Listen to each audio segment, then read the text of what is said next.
Bem profetizou Jeremias, dizendo no capítulo 25, versículo 11, toda esta terra, que naquela época era o reino do sul, a tribo de Judá, ele continua, virá a ser um espanto, virá a ser um deserto. Estas nações servirão ao rei da Babilônia 70 anos. Assim, irmão, Jeremias, usado por Deus, profetizou e assim aconteceu. Aproximadamente no ano 586 a.C., o reino dos inimigos, o temível reino da Babilônia, invade, castiga e leva os judeus do reino do sul para serem escravos na terra da Babilônia.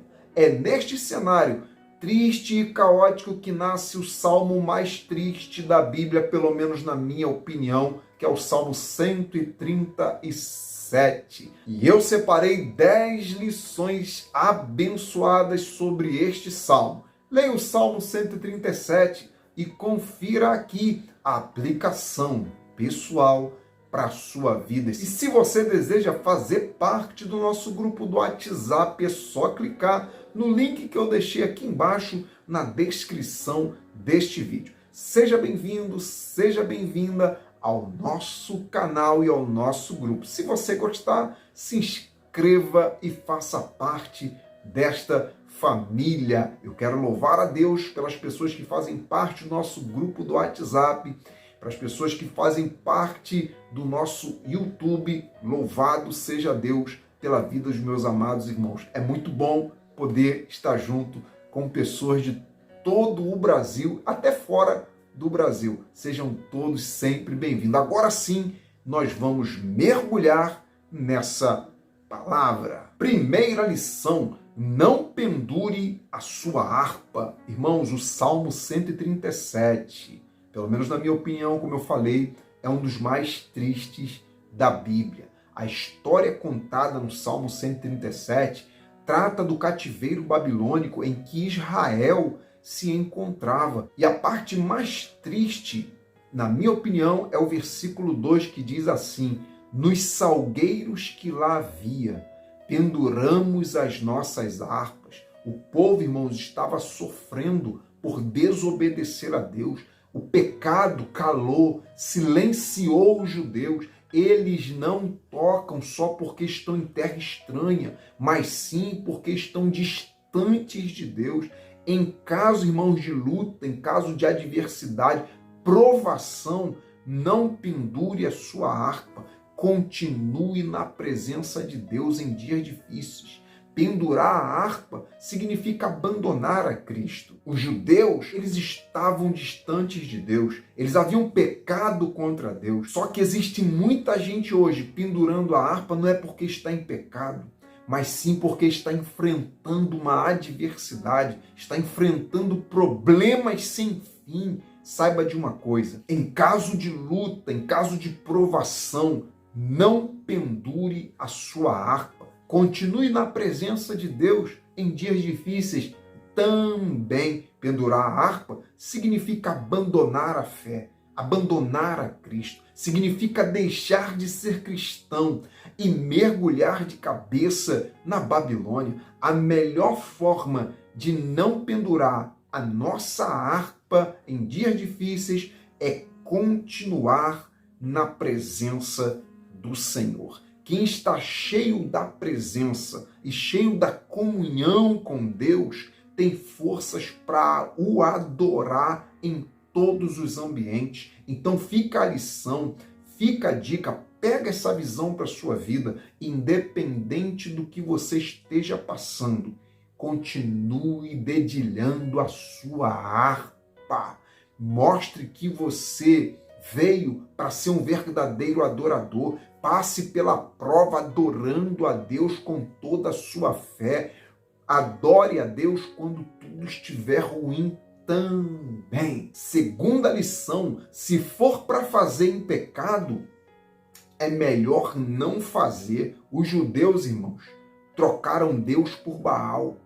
Romanos 1:23 nos dá uma ideia do que é abandonar a Deus. Paulo diz assim: e mudaram a glória do Deus incorruptível em semelhança de imagem de homem corruptível, bem como, ele vai dizer lá, aves, quadrúpedes e répteis. Os judeus, irmãos, estão vivendo a consequência do pecado deles. E eu aprendo que é melhor pendurar a harpa do que tocar a harpa em pecado. Uma coisa é você tocar a harpa passando pela provação, outra coisa é você tocar a harpa em pecado. É melhor pendurar a harpa e esperar o tempo da cura, o tempo da libertação, do que fazer a obra com as mãos e as vestes sujas. Não cante, não toque, não pregue, não exerça nenhum ofício no reino de Deus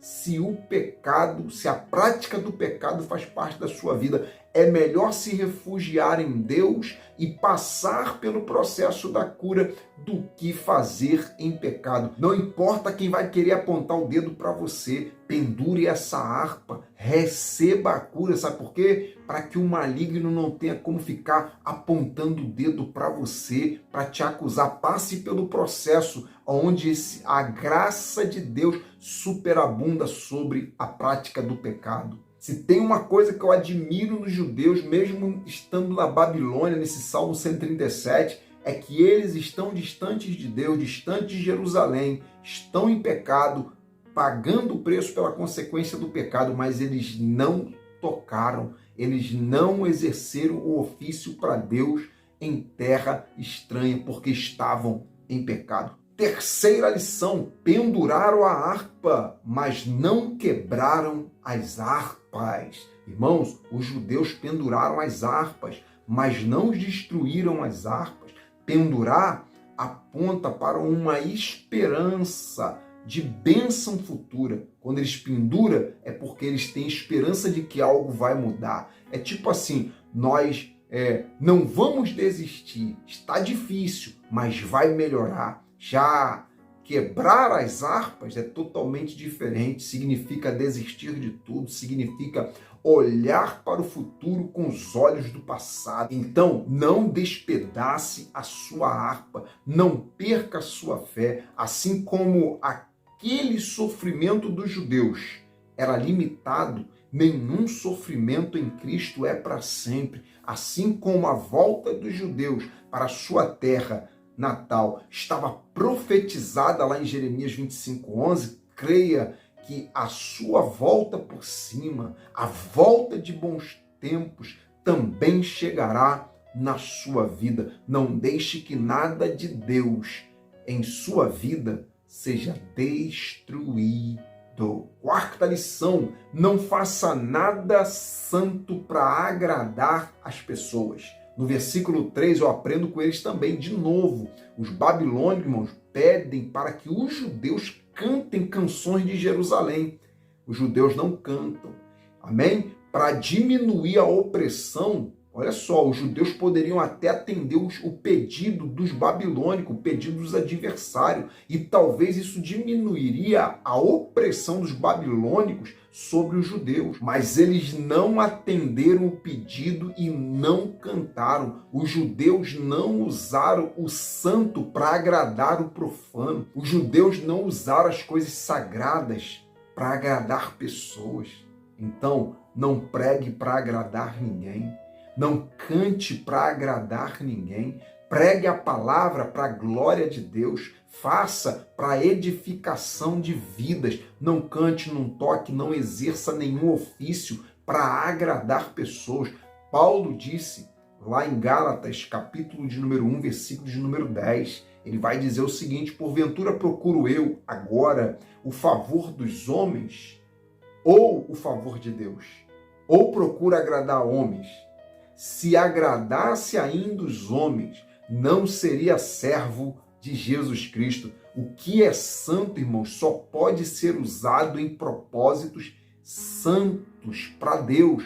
Toque a sua harpa, exerça o seu ministério, mas que isso seja para a glória de Deus. Quinta lição, quero ver você cantar agora. Irmãos, no versículo 3, o salmista diz: o que os inimigos babilônicos disseram Para os judeus, ele diz assim, ó, aqueles que nos levaram presos nos pediam canções e os nossos opressores que fôssemos alegres, dizendo, entoai ou cantai algum dos cânticos de Sião. Sião aqui, cânticos de Jerusalém. Os babilônios não pediram para os judeus cantarem porque estavam interessados em ouvir, como sinal de admiração. Na verdade, este era um pedido irônico, fazia parte, irmãos, da zombaria misturada com tortura. Amém? Era isso que os inimigos estavam colocando sobre os judeus que sobreviveram a um massacre da invasão babilônica. Além dos babilônios imporem vários sofrimentos aos judeus, eles queriam ver os judeus ainda cantando. Ó, sabe o que eu aprendo? Tem pessoas que nos fazem mal e ficam na expectativa esperando a nossa desistência. Tipo assim, agora ele não canta, agora ela não canta. Fica esperando a gente chutar o balde, fica esperando a gente desistir de tudo, pensando que não vamos cantar mais, pensando que será o nosso fim a partir daquela decepção que eles nos causaram. Pensam que não vamos adorar mais e não vamos mais caminhar com Cristo. Tem pessoas que nos impõem sofrimento na expectativa de ver a gente pagar o mal com o mal. Faz isso não. Amém? A nossa luta não é contra a carne, não é contra o sangue. O nosso nível que estamos buscando é perdoar quem nos ofendeu, não é pagar mal com mal. Nós não vencemos lutando com carne, nós vencemos adorando e não desistindo, não pendurando a nossa harpa de adoração. Sexta lição, Babilônia continua sendo terra estranha, tá bom? Pegou a visão? No versículo de número 4, o salmista diz, como porém haveríamos de entoar o canto do Senhor em terra estranha. Irmãos, olha que coisa linda. Essa terra estrangeira aponta para a Babilônia. Apesar dos judeus, irmãos, estarem lá, eles se consideram como se não fossem de lá. Babilônia é considerada pelos judeus como uma terra estranha.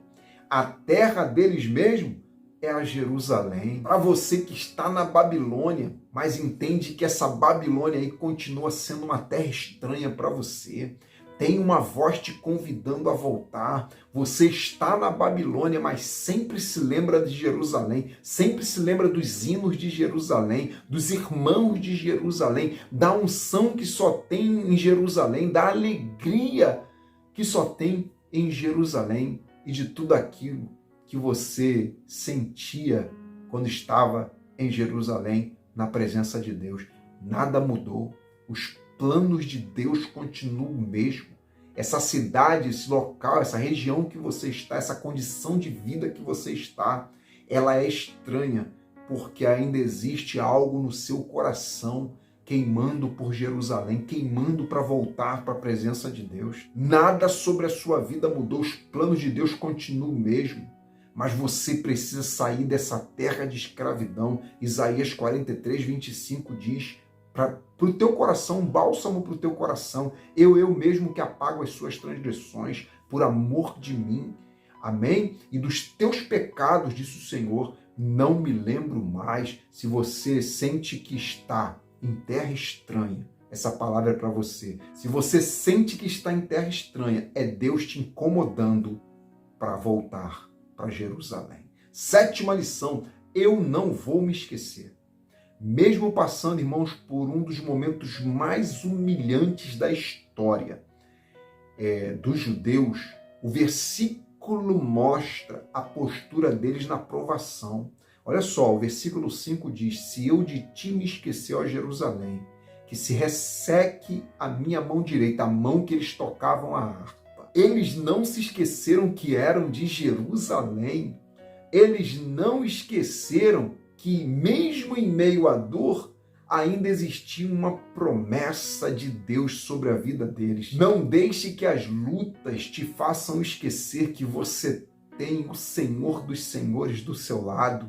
Não deixe os episódios ruins daqui te fazer esquecer que você pertence a uma Jerusalém celestial e que você está aqui, mas não é daqui. Prometa para si mesmo que não vai se esquecer de tudo que você já venceu na vida para chegar até aqui. E jamais se esqueça de tudo que Deus já fez na sua vida até aqui. Até aqui Deus tem te ajudado. Então diga, eu não vou me esquecer de ti, Senhor. 8ª lição, quando as impossibilidades nos impedem de cantar. No versículo 4, o salmista diz assim, irmãos, como porém haveríamos de entoar o canto do Senhor em terra estranha? Os judeus se recusam a cantar, não somente pelo fato de estar numa terra estranha, mas sim por causa do sofrimento que eles estavam vivenciando. Não era uma situação fácil, era complicado demais, faltava inspiração para cantar. Jerusalém estava destruída. Quem sobreviveu à guerra que houve com a invasão, porque eles lutaram, mas muitos morreram, foram levados, irmãos, como prisioneiro, quem sobrou. Crianças mortas, maridos e mulheres separados. Alguns maridos morreram, mulheres morreram. Olhando, irmãos, para a situação, os judeus não têm motivos para cantar. Se olhar para a situação, não tem motivo. E isso, irmãos, acontece também com a gente. Muitas vezes nós não estamos na Babilônia física, mas na Babilônia das dívidas, das incertezas, das impossibilidades, sem inspiração nenhuma para sorrir, sem inspiração nenhuma para cantar. Então, saiba de uma coisa, que até nesses dias, Deus te ama, Deus é contigo. Eu até concordo, irmão, se olharmos para o cenário, é verdade, é difícil cantar. Mas se olharmos para o autor e consumador da nossa fé, a alegria do Senhor será a nossa força. Por mais difícil que seja a situação, não pare de cantar e adorar.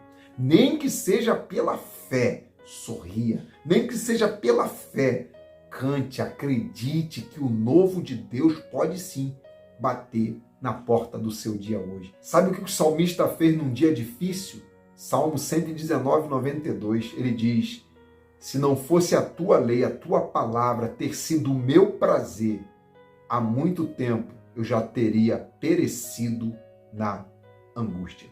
Vai para a palavra, vai para os pés de Jesus. Na lição, reaja diante da dor. No versículo 1, irmãos, a Bíblia diz que o povo de Deus, quando chegou como escravo na Babilônia, a única coisa que eles conseguiam fazer, sabe o que era? Era chorar.